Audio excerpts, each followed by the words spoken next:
Welcome to the Learning Pines YouTube. We hope this video helps. Start by preparing the device and console before removing Soti Mobicontrol.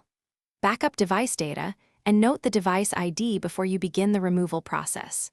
Confirm you have admin credentials for the Mobicontrol console and device enrollment to proceed. Check for device locking profiles that may block removal and plan for their removal. Allow 10 to 30 minutes for backups and deprovisioning steps per device depending on data volume. Notify users about downtime and expected behavior after removal. Use the Mobicontrol console to deprovision devices before touching the device. Unenroll the device from the Mobicontrol console using the device ID or serial number. Remove associated policies, profiles, and app restrictions from the console to prevent reapplication.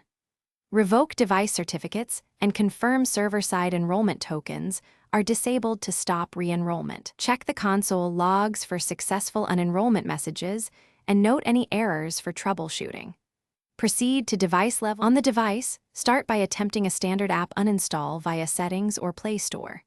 If uninstall is blocked, check for an uninstall code in the console and enter the code to remove the agent safely from the device. When the agent cannot be removed, perform a factory reset after you back up data and confirm console unenrollment.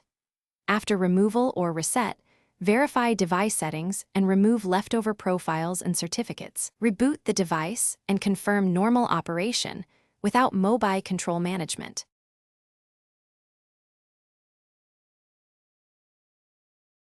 Thanks for watching. Consider subscribing if we helped you.